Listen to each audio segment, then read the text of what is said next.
Bonjour à toutes et à tous et bienvenue dans l'épisode 6 de la saison 3 de Meeting. Et aujourd'hui, mon invité est un nageur, il est champion paralympique. Il s'agit de David Smetanine. Salut David, comment tu vas? Bonjour, tout va bien, merci, tout va très bien. Super. Bon bah alors écoute, on va démarrer tout de suite l'épisode.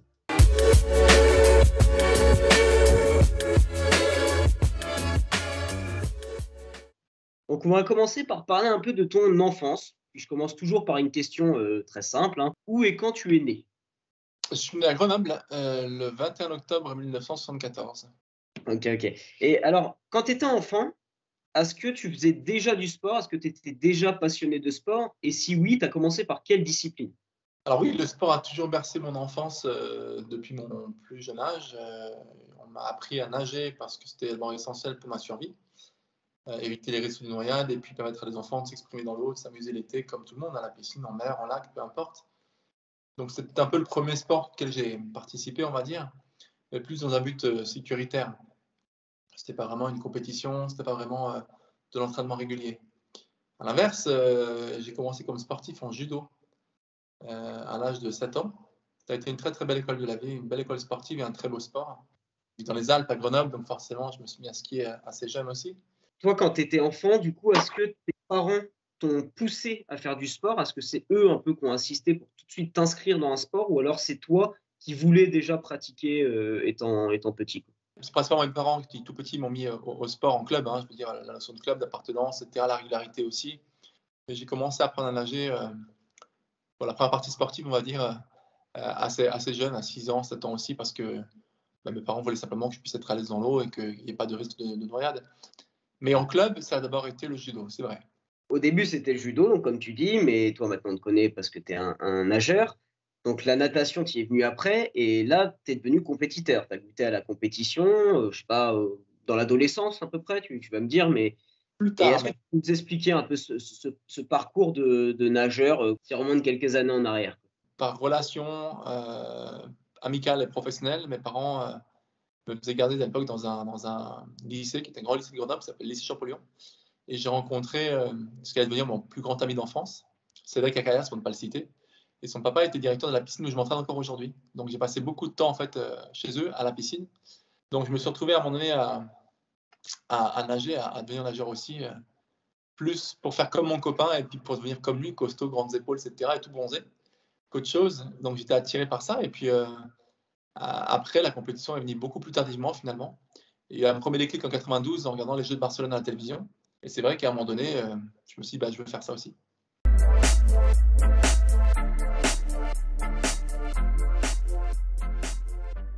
Je suis obligé, pour comprendre un peu mieux ton histoire, de te parler de souvenirs douloureux. À 21 ans, tu vas être victime d'un grave accident Oui. qui va du coup un peu rayer tes rêves d'ado, de jeune garçon. Est-ce que tu peux nous raconter un peu cette période difficile pour toi et comment tu as réussi, là, à cet âge-là, après, à rebondir? J'ai dû prendre mes responsabilités très très tôt parce que l'accident a été colossal pour moi. Hein. C'est un changement de cap, un changement de vie qui est important. Et à 21 ans à peine, enfin du moins j'allais avoir 21 ans, j'avais 20 ans, ça change forcément une vie. À partir de là, je crois que c'est encore une fois le sport, c'est même pas encore une, je crois, c'est une certitude, c'est le sport qui encore une fois a créé ce lien fondamental dans mon éducation et qui a permis de pouvoir reconstruire et remonter la pente, on va dire, ou me reconstruire et remonter la pente. Donc je me suis retrouvé une identité en tant que sportif que j'avais perdue. On passe d'un statut de jeune adulte à presque 20 ans, à presque 21 ans, pardon, à 20 ans, à un stade d'enfant, puisqu'on réapprend à tout faire. On est paralysé partout, enfin, ce que c'était mon cas. Ça m'a fait grandir, quoi. L'accident, tout de suite, m'a mis dans le monde de la vie réelle et en tant qu'homme, et en me disant, bah, maintenant, il faut que tu prennes ce problème-là à bras le corps et que tu fasses tout ce qui est en ton pouvoir pour remonter la pente. Tu n'as pas le choix, hein. Soit tu baisses les bras, soit tu baisses pas les bras. Et pas baisser les bras, ça veut dire prendre le taureau par les cornes et vraiment faire mon possible pour ma rééducation, pour me reconstruire en tant que jeune homme ou en tant qu'homme, et puis après me reconstruire en tant que personne insérée dans la vie de tous les jours, quoi. Et dans ma rééducation, dans mon protocole de rééducation, j'ai pu reprendre finalement assez rapidement, au bout de 6 mois, la natation. Alors pas vraiment comme nageur, plus pour barboter et travailler dans toutes les dimensions, dans toutes les amplitudes. Mais ça m'a frustré en fait. Je me disais, t'es nageur, tu nages 2 fois par jour, t'étais costaud avant l'accident, je me suis relancé un défi, un combat en fait. Il faut que tu retrouves ça. Et la natation a été vraiment salvatrice, quoi. J'ai très rapidement repris le chemin de la piscine au centre de rééducation pour faire des longueurs, et puis me reconstruire un mental d'acier, me reconstruire une véritable identité. En remettant mes bonnets, mes lunettes, mes t-shirts de compétition, etc., j'ai retrouvé petit à petit le nageur passionné de sport que j'étais avant l'accident. Et puis me livrer un autre challenge par rapport au fauteuil. Je sortais de mon fauteuil, j'étais dans l'eau, quoi, libre, sans rien, sans contrainte, sans adaptation, sans... On laisse son handicap de côté dans le bassin, quoi, parce on flotte comme tout le monde. Il n'y a plus de différence. J'ai rapidement eu la chance de rencontrer quelqu'un qui a été un élément déclencheur de ma carrière, un prof de sport du centre d'éducation qui était aussi entraîneur national et sélectionneur de l'équipe de France de natation handisport, et qui m'a tout de suite pris sous son aile pour me dire, écoute, on a un défi à te proposer, on a quelque chose qui va te correspondre, viens essayer, viens nager avec nous et puis tu verras. Et là, ça a été vraiment une prise de conscience que je voulais refaire de la compétition. Est-ce que tu te rappelles de ta première compétition en tant que nageur handisport? Oui, bien sûr. Jean-Marc Clément, pour ne pas le citer, avec qui je nageais tous les jeudis, et ses élèves de terminale qui préparaient le bac, dans cette petite piscine. Mais c'était un défi pour moi, un défi sportif, parce que les élèves préparaient 400 mètres en natation. Et moi, je commençais déjà un peu à rebarboter dans ce bassin de rééducation tous les jours. On commence à avoir quelques semaines, quelques mois dans les bras. Et puis il me dit, écoute, David, il y a une compétition là en e-sport, c'est un championnat régional qui aura lieu à Grenoble, à Fontaine. Et on aimerait bien que tu participes, ce serait super, je pense, que tu fasses une première compétition. Tu nages pas mal là en ce moment, et voilà. Et je me dis, compétition, oula, déjà affronter le grand public, tout le monde, rencontrer d'autres personnes dans un même sport, qui ont un handicap, etc. Il n'y avait pas une peur, mais l'appréhension quand même, parce que c'était nouveau pour moi. Je me dis, bah, je vais rencontrer des gens différents, c'est peut-être bien aussi, mais en même temps, là, il y a un défi, quoi. En même temps, 21 octobre, jour de mon anniversaire, comment oublier, quoi. Et donc, je n'étais même pas encore en club. J'avais après l'envie et la volonté, grâce à cette compétition, de m'inscrire dans un club et d'être licencié. Mon premier club, c'était un club handisport, un club de Grenoble handisport, un club historique. Mais ça s'est très bien passé, et puis je me qualifie pour l'Espace France au mois de décembre, le 10 et 11 décembre 96. Et puis alors pour le coup, là c'était vraiment le grand bain, parce que c'était un bassin de 50 mètres, bassin olympique, et qui plus est, un championnat de France qui était open, donc avec des étrangers qui étaient là, des internationaux, et les athlètes qui rentraient tout juste des Jeux d'Atlanta au mois de septembre. Et Jean-Marc m'a dit, bah, écoute, je vais te montrer une vidéo. Quand on est rentré à Atlanta, Eric Lindman, que tu connais maintenant de nom, qui sera là à la compétition aussi, qui a été médaillé plusieurs fois, etc. Et j'ai vu ses virages, j'ai vu les points techniques, etc. Et puis, tu vois, il y a des similitudes avec Eric. Tu peux progresser, mais tu vas progresser. Tu peux être un nageur comme lui, tu peux avancer. Et pour le coup, je rencontre une autre personne que j'apprécie beaucoup, et qui m'a beaucoup aidé dans ma carrière, qui s'appelle Jean Badjoni, un conseiller technique régional, qui me dit, écoute David, on sait que tu es nouveau là, tu viens d'arriver pour la compétition, mais vraiment, regarde, tu es qualifié pour l'Espace France, c'est super, et puis tu nages bien, tu as du talent, allez, accroche-toi, parce que tu vas nous faire un super nageur, on a besoin d'une relève pour l'équipe de France plus tard, etc. La première compétition, il part de l'équipe de France, je dis, là, doucement, on se calme, c'est d'être un peu hâtif, tout ça. Puis finalement, c'est ce qui m'a motivé aussi, hein. C'est des choses comme ça, c'est des défis qui m'ont motivé pour arriver à progresser. Quand tu as commencé à gagner des médailles, à gagner des titres, même dans les, je parle pas forcément encore des Jeux paralympiques ou des grosses compétitions, mais juste à regagner des courses, est-ce que ça t'a permis, toi, un peu de mieux accepter peut-être ton handicap, une certaine forme de résilience, de te dire qu'en fait ton handicap, c'est pas un frein, quoi, c'est vraiment une force pour pouvoir prétendre à une super carrière et un épanouissement total, quoi. Il y a deux choses qu'il faut bien séparer. L'approche du très haut niveau, les Jeux paralympiques. André Berger, le président de la Fédération française du sport à l'époque, qui a fait beaucoup pour cette fédération, que je salue au passage, me disait, David, tu sais, tu veux être reconnu, tu veux être un champion, tu veux être autant médiatisé que les autres, et en tout cas reconnu pour ce que tu as réalisé dans le sport. C'est la médaille d'or ou rien chez nous, quoi. Médaille de bronze paralympique, médaille d'argent paralympique. Bon, mais il a été vice-champion paralympique, quoi, mais bon, on t'oubliera. Alors que c'était médaille d'or, là, on saura qui tu es. Et c'est vrai qu'à l'époque, en 96, 97, 98, etc., on ne reconnaissait que les champions paralympiques, que les médailles d'or. J'ai commencé à me fixer des défis de podiums nationaux, parce que déjà, il fallait décrocher plusieurs victoires dans plusieurs courses. Les Championnats de France dont je parle à Belfort, mes premiers Championnats de France, c'était un Championnat de France multi-courses, un classement général. Donc, il fallait cumuler un maximum d'épreuves et de podiums pour pouvoir, au nombre de points au total, être sur le podium du Championnat de France et être champion de France. Donc, comme on l'avait appris d'ailleurs dans tous les sports, il faut construire une bonne base pour monter très très haut. Mais si la base n'est pas solide, ça ne marchera pas. Et c'est vrai que la fondation très importante, c'est les kilomètres que tu fais à l'entraînement tous les jours. C'est l'entraînement, c'est l'assiduité, c'est l'attention qu'on porte à chaque geste, etc.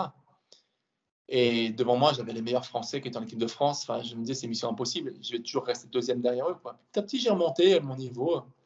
Je l'ai augmenté, on va dire. J'ai rehaussé mon niveau. Et puis, j'ai réussi à décrocher des médailles. Médailles d'argent d'abord, et puis ensuite, les premiers titres. Quelques temps après, en 99, peut-être 2000, je crois. Avec les Jeux paralympiques, c'est une magnifique histoire. À Tokyo, tu as fait tes 5e Jeux paralympiques.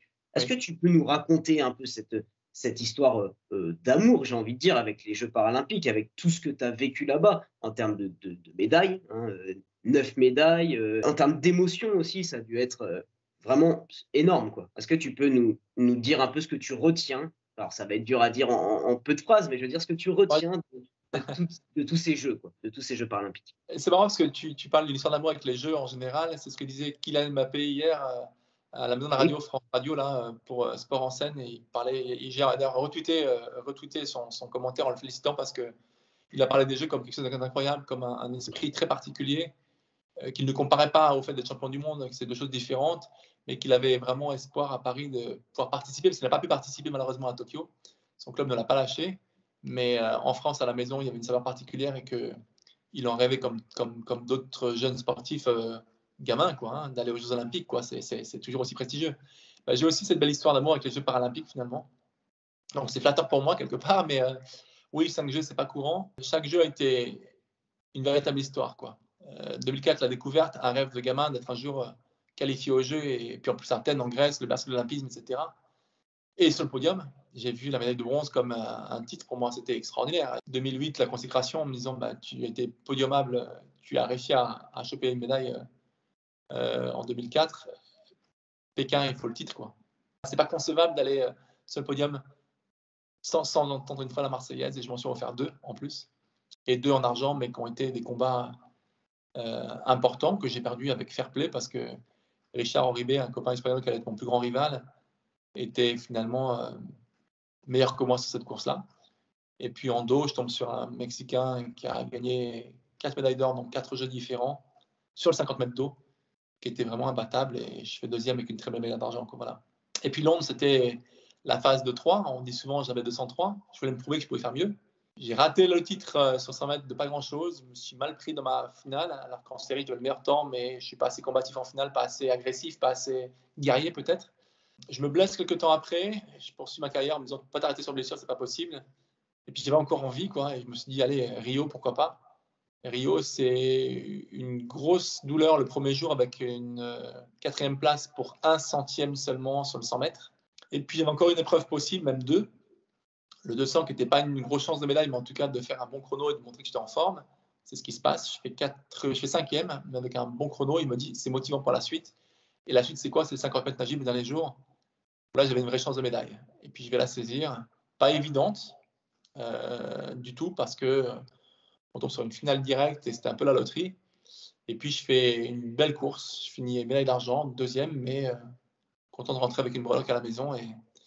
Et voilà. Et puis après, Tokyo, le défi d'aller sur une 5e participation qui est complètement dingue, quoi. 5 ans, ça fait 20 ans de carrière. Je me suis dit, je peux le faire. Et puis, alors, oui, je ne suis pas médaillé, je suis juste finaliste, mais bon, voilà. Ouais. Alors, justement, on va en parler un peu des Jeux paralympiques de Tokyo, parce qu'il y avait autre chose. Donc là, on parle dans les bassins, mais toi, tu as aussi été candidat pour le rôle de porte-drapeau. Oui. Alors, tu avais parfaitement le profil, hein, voilà, tu l'as dit, tu avais participé à 4 Jeux paralympiques avant. Tu es très engagé aussi en dehors des bassins pour le sport, pour le sport, j'allais dire pour le handisport, mais pour le sport même au sens large. Est-ce que tu as eu du mal à accepter, à comprendre cette non-désignation en tant que porte-drapeau? Est-ce que ça a été dur à encaisser? Oui, ça a été dur parce que ça m'a accaparé pas mal de temps aussi, dans le sens où c'est arrivé assez tardivement dans la préparation, au mois de juin. Donc quelques mois à peine, août, on est parti le 1er août en stage, hein, juin, c'était 1 mois et demi avant. Donc je pense que ça aurait été plus simple pour tout le monde de gérer cette période-là et cette partie-là, cette compétition-là. C'était une compétition quelque part aussi. En tout cas, notre candidature, un peu plus tôt en amont, quoi. Ça veut dire avril, peut-être mars. J'ai passé plusieurs tours. Le premier, ça a été celui d'un premier choix de ma fédération, parmi un dossier de candidature qui était important.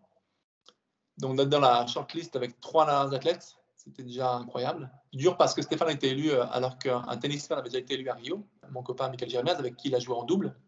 Ils ont gagné le titre en double ensemble à Pékin. Et à Rio, Stéphane le gagne une nouvelle fois avec Nicolas Pfeiffer, son nouveau partenaire de double. Après le premier tour, c'était le vote du public.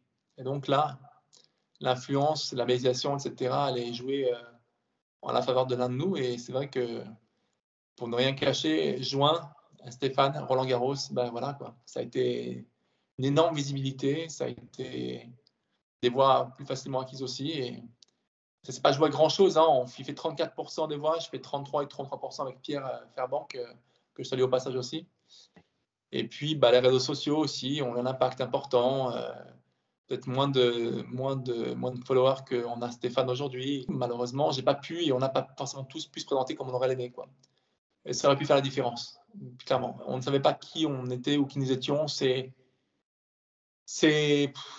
une présentation tournée, filmée par des équipes de télévision qui ont fait un très beau boulot, hein, qui nous ont mis en avant les uns les autres avec notre image, notre façon de voir les choses, avec nos slogans, nos messages forts. Puis ça a été seulement ensuite 1 minute sur tout le sport. On a 1 minute de présentation de notre parcours, des questions-réponses qui nous ont beaucoup touchés. Et encore une fois, je vais larmes aux yeux parce que c'est un moment qui est tellement important. Je pense que j'ai non seulement le profil, mais j'ai vraiment tout mis en place dans ma carrière, tout au long de ma carrière, hein, avant même d'être proposé comme porte-drapeau, pour soutenir les copains, pour créer une vraie culture sportive. Et à Tokyo, on me l'a encore rappelé, en me disant, les rugbyman, tu es venu nous voir souvent, tu es venu voir l'athlétisme tout le temps, tu as été une force de soutien importante, tu as été comme un vrai capitaine pour nous, vraiment super, quoi. Alors oui, Stéphane était un porte-drapeau, pas de souci, hein. Je ne lui enlève pas ça du tout, mais il y a des gens qui ont ces fibres-là, d'autres qui l'ont un peu moins. Et c'est vrai que c'est quelque chose qui m'a vraiment animé depuis ma tendre enfance, quoi. Oui, je suis engagé au niveau olympique, au niveau paralympique, au niveau de l'Agence française antidopage. Oui, je suis engagé au niveau du comité paralympique français aussi. J'ai été membre de la commission des athlètes du niveau international, donc de l'IPC, l'équivalent du CIO, comme a pu être élu Tony Estanguet, ou comme souhaite l'être, et j'espère qu'il le sera, Martin Fourcade pour les Jeux d'hiver à Pékin dans quelques mois. Donc, au regard de tout cela et d'avoir été élu par mes pairs, hein, donc PAIRS, les athlètes du monde entier, je méritais peut-être ce drapeau plus que quiconque. Bon, après, Stéphane a été élu et j'en suis ravi pour lui, il n'y a pas de souci pour ça. Hein. C'est un athlète que j'apprécie beaucoup, un copain, et on n'était pas en concurrence à 100%. On n'a pas fait les choses mal, au contraire, on a été très fair-play tous, autant que nous sommes. Et nos 2 porte-drapeaux, puis c'était la première fois qu'on réalisait en plus un binôme, olympique et paralympique, double, filles-garçons, 2 porte-drapeaux, à chaque fois aux Olympiques et aux Jeux paralympiques. Ils ont eu des mots très très forts à notre égard aussi. Et j'en remercie encore Stéphane, Sandrine, Clarisse et Samir El Saïd aussi, élu chez les garçons pour les Jeux Olympiques, quoi. Voilà. Alors après, c'est peut-être pas forcément la fin. Il y a aussi Paris 2024 où je suppose que tu vas peut-être retenter d'être le porte-drapeau. C'est pas moi qui vais choisir de nouveau, et je ne sais pas si on peut se représenter ou pas. Si c'est le cas, peut-être que j'accepterai, bien sûr. Faudra voir chez le garçon qui peut être proposé, ou je ne sais pas. Je porterai haut les couleurs de la France quoi qu'il arrive, ça c'est sûr. On va rebondir sur toutes les missions que tu as en dehors des bassins. Parce que c'est assez rare, en fait, d'avoir un sportif qui est encore dans sa carrière, qui est autant investi à côté de sa carrière. Parce que tu as cité tous les Tony Estanguet, Martin Fourcade, mais ils ont fini leur carrière. Maintenant, ils s'investissent pleinement dans autre chose à côté. Mais Oui. quand ils étaient dans leur carrière, ils étaient peut-être un peu investis, mais pas autant que toi tu l'es. Et ça doit te prendre énormément de temps, d'énergie. Pourquoi avoir fait ce choix? C'est un engagement personnel que j'ai pris parce que j'ai toujours considéré que rendre au sport ce qu'il m'a apporté, c'était essentiel, et qu'il n'y avait aucune autre plus belle façon et façon plus pertinente de contribuer à faire changer, à faire évoluer le mouvement sportif, le faire rayonner aussi, qu'en étant encore dans le bain. Alors, sans mauvais jeu de mots par rapport à la natation, hein, bien sûr, dans le bain dans le sens encore en activité. Et puis parce qu'en 2008, lorsque on me propose, et encore une fois ma présidente actuelle de la Fédération française du sport, qui m'a proposé aussi, comme peut-être prétendant à l'élection de porte-drapeau, Guylaine Westelin. Guylaine, là où tu es, je te salue. Parce que Guylaine a pensé par rapport à un atout qui était aussi celui des langues, je parle plusieurs langues, que je pourrais être un beau porte-drapeau pour la France. Et un beau, alors cette fois-ci au niveau international, hein, pas pendant le porte-drapeau de la délégation française, un beau porte-drapeau de la délégation nationale, et puis de valoriser le sport français à l'international parce que je parle plusieurs langues et parce que j'ai fait aussi partie d'une discipline dite phare, quoi. La natation, ce sont 600 athlètes, comme l'athlétisme, et donc on est majoritaire aux Jeux paralympiques. Et puis ça a marché, j'ai été élu. Et ça a été un moment incroyable de défi dans le stade olympique en 2008. Le stade paralympique aussi, le même, hein, le nid d'oiseau à Pékin. Et d'être présenté aux sportifs du monde entier, une fierté incroyable, quoi. Je me suis proposé pour continuer, puis la France a considéré qu'il fallait laisser une porte ouverte pour un autre sportif, voilà, qui n'a pas toujours été présent malheureusement, mais bon, en tout cas, oui, ça a été une façon vraiment incontestablement parlante pour moi et pragmatique de rendre au sport ce qu'il m'a apporté, quoi. Et de contribuer à ces changements importants et à la prise de conscience qu'en tant que Français, il était important que notre pays ait une place de choix au niveau des grandes instances internationales. Je vais te poser une dernière question pour cette rubrique-là, un peu plus intime. En 2018, tu as participé à l'émission, sur TFX qui s'appelait, je crois que c'est plus diffusé, c'est «Regarde-moi, un silence pour tout se dire». Et lors de cette émission, tu as rencontré, le médecin qui t'a sauvé la vie lors de ton accident. J'ai regardé la scène, c'était hyper, émouvant. Ah oui.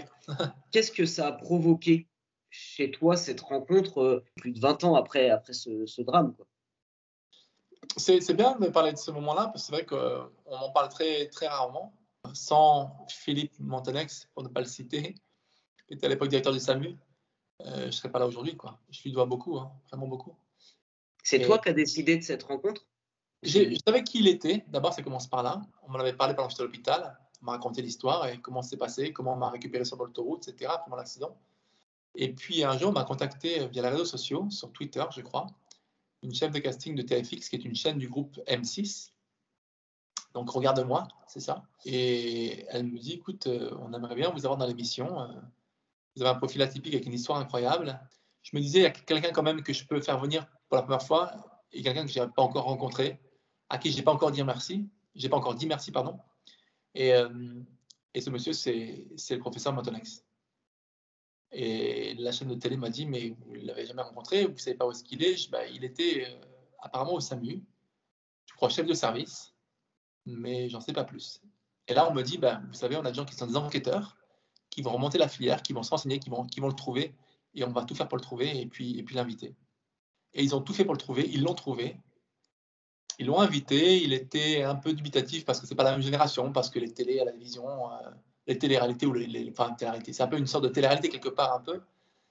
La télévision et la chaîne de télé a insisté un petit peu en disant, vous savez, c'est un beau projet, on va vous expliquer un petit peu comment ça se passe, mais il y a quelqu'un qui veut vous rencontrer et qui veut le faire de façon officielle à la télévision.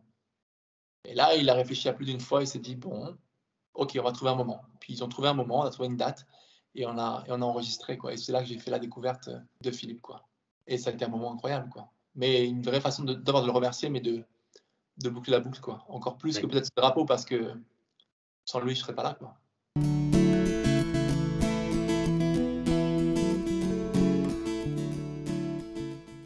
On va commencer par la question de Thomas, qui lui te demande quelle est ta plus grande fierté? Elle sera en deux parties, la réponse. D'abord, c'est fier d'être celui que je suis aujourd'hui, qui je suis devenu, grâce au sport notamment, grâce à mon parcours et mon palmarès, c'est-à-dire tant dans le nombre de médailles que dans la longévité. Mathieu, lui, te demande, c'est une question intéressante d'ailleurs, s'il y a du dopage aussi dans, le handisport? C'est une très bonne question, Mathieu. Oui, ça peut arriver. On en a eu quelques-uns, quelques cas malheureusement, des cas de dopage dans l'haltérophilie, le développé couché. C'est pas anodin, bon, mais c'est de plus en plus rare. Il y a eu une pseudo façon de se doper qui a été décelée ou qui a été déjouée. C'est anecdotique, mais c'est un fait fort de l'histoire paralympique ou des Jeux paralympiques en 92 ou en 2000 plutôt, je crois. 2000 à Sydney, pas à Barcelone. En 2000 à Sydney, l'équipe d'Espagne paralympique vient pour le basket fauteuil, pardon, avec un 5 majeur valide, tous valides, sans handicap. Et c'est une équipe en fait de déficients intellectuels, quoi. Et donc ils ont été exclus des Jeux paralympiques. Ils n'ont pas participé au tournoi, bien entendu. Hein. On leur a dit non, c'est pas possible. Et puis le mouvement paralympique a perdu le sport adapté suite à ça. Certains sportifs déficients intellectuels ne sont plus revenus participer aux Jeux parce que la fédération a quitté le mouvement suite à cette exclusion. Et là, ils sont de nouveau présents à la demande de la Fédération internationale de sport adapté depuis les Jeux de Londres 2012. Alors, on a une dernière question de Lise qui te demande à quoi tu penses quand tu nages. C'est une bonne question. À quoi je pense? Je pense à ma technique, je pense aux sensations, c'est de ressentir ce qui se passe sous moi, sous les mains, sous les bras, à mon alignement, etc., à tous les éléments qui me donnent le sentiment que je suis dans une bonne position pour nager vite et bien. Et parfois, on pense aussi au reste de la série. On pense parfois au nombre de coups de bras, on compte. On pense parfois qu'il y a quelqu'un à côté, comme si c'était une finale olympique ou paralympique et qu'on est en course. Fut un temps, je pensais à mes cours quand j'étais en master. Aujourd'hui, c'est plus des points techniques sur lesquels je suis vraiment concentré.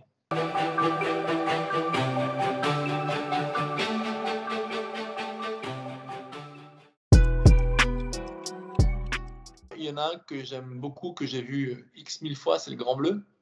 C'est surprenant, c'est plein d'humour, c'est plein de charisme de Jean Reno dans ce film. Le personnage que joue Jean-Marc Barr, qui joue le rôle de Jacques Mayol, qui est incroyable. La passion de l'eau, etc. Le bien-être d'être dans l'eau, au fond de l'eau. Et puis c'est la compétition aussi. Le point même d'aller tellement loin qu'on en meurt. Et puis c'est aussi alors, Luc Besson, bien sûr, Le Grand Bleu, oui, Nikita, Le Cinquième Élément, un réalisateur que j'aime beaucoup, français. Le Grand Bleu, je l'ai vu 121 fois quand même. Hein. Ah oui, 121. J'ai tué une cassette vidéo VHS, je l'ai brûlée. Je l'ai tellement visionnée qu'elle est morte. J'ai un CD que j'ai prêté à un de mes copains qui est né le même jour que moi, le 21 octobre. César Avanzi. César, si tu m'entends, il faut que tu me rendes mon CD. Et on regarde le film ensemble. Dès qu'on se voit, on se met devant un plat de pâtes et on regarde le film, on en rigole, on fait les réponses et on fait les scènes, on refait les scènes ensemble. Et puis, ouais, c'est un moment incroyable. Eric Serra pour Le Grand Bleu, la musique que j'aime beaucoup. Hans Zimmer comme réalisateur de musique que j'aime beaucoup aussi, réalisateur par exemple, mais pas que. En groupe, incontestablement Coldplay pour moi, vraiment. Je suis vraiment fan. J'ai été les voir en concert et j'aime vraiment beaucoup ce groupe. Si j'avais un plat vraiment à retenir, c'est le plat que ma mère me faisait à l'époque, le poulet au citron confit. C'est un plat marocain que j'adore, quoi. Ouais, peut-être Venise quand même. Oui, je suis très ouvert sur le monde et je m'intéresse à l'histoire, à l'art beaucoup. J'adore tout ce qui est déco dans une maison, etc. Mais j'adore voyager. J'ai la chance de le faire par rapport à ma session de sportif de haut niveau. Mais quand je peux faire un peu de sport, de bateau, j'en fais avec plaisir. Ski aussi, bien entendu. Je m'intéresse à plein de trucs, quoi. Carl Lewis, ça a été une inspiration pour ce qu'il a réussi à réaliser dans le sport. C'est un modèle pour moi. Puis élégant, techniquement très très fort et un bel athlète, quoi. Et Alexander Popov aussi, à l'époque en 92, le tsar de la natation, le roi du 100 mètres, qui était une idole, bien sûr. Il y en a deux que je cite souvent dans mes conférences. La première, c'est une phrase qui a été dite, qui a été écrite par Arthur Ashe, qui était le mentor de Yannick Noah. C'est le joueur de tennis nord-américain qui disait que si l'une des clés de la réussite ou du succès, c'est la confiance en soi, eh bien, l'une des clés de la confiance en soi, c'est la préparation. Dans le sport, c'est tellement vrai, quoi. Et je vais la traduire en français, mais elle a été écrite en anglais au départ. Vos amis sont les anges qui vous élèvent, qui vous portent, qui vous élèvent, lorsque vos ailes ne se rappellent plus comment voler. Voilà. Et mon entourage, mes amis ont été au moins aussi importants, on va dire, que ma famille. Peut-être pas de la même ampleur, pas aussi précieux, mais ont été importants dans cette phase qui a été celle de mon accident en 95 et pour la suite. Eh ben, en tout cas, David, je t'en remercie pour cette interview. C'était super sympa parce que c'est un peu plus long que prévu. De passer par les choses, on en parle avec plaisir. Donc... Ah, mais c'est super parce qu'au-delà du grand sportif que tu es, du palmarès énorme que tu peux avoir. Encore là, on a cité qu'une partie, une grosse partie, mais une partie de ton palmarès. T'as plein d'autres titres, plein d'autres médailles. Mais au-delà de tout ça, tu es quelqu'un d'hyper intéressant. Voilà, durant toute l'interview, j'ai bu tes paroles. C'est vraiment, tu es quelqu'un de très cultivé, qui connaît plein de choses sur plein de sujets. En équipe de France, certains m'appellent Wikipédia parce que je suis toujours un collab sur les choses et ça me fait plaisir, ça me fait sourire. Mais c'est quelque chose qu'on apprend. C'est l'âge aussi. Je suis plus jeune, j'ai eu 40 ans passés, donc forcément, puis on s'intéresse, en s'intéressant aux gens et aux autres qu'on apprend. Mais ce qui est appréciable dans ton interview, dans cet épisode, c'est qu'on montre que je ne suis pas qu'un athlète avec un palmarès. Il y a d'autres choses à côté. Merci beaucoup, David. Et en tout cas, je te souhaite une bonne continuation et que ta carrière se finisse de la plus belle des manières à Paris en 2024 avec voilà, tous les objectifs remplis. Je le souhaite de tout cœur et on va tout faire pour, en tout cas, jour après jour, à l'entraînement, semaine après semaine, mois après mois. Et on se reparlera peut-être d'ici là, qui sait. Eh ben, j'espère bien en tout cas. Salut David. À très bientôt, bonne journée, merci beaucoup. Meeting, c'est des rencontres, du partage, de la passion. Alors abonnez-vous.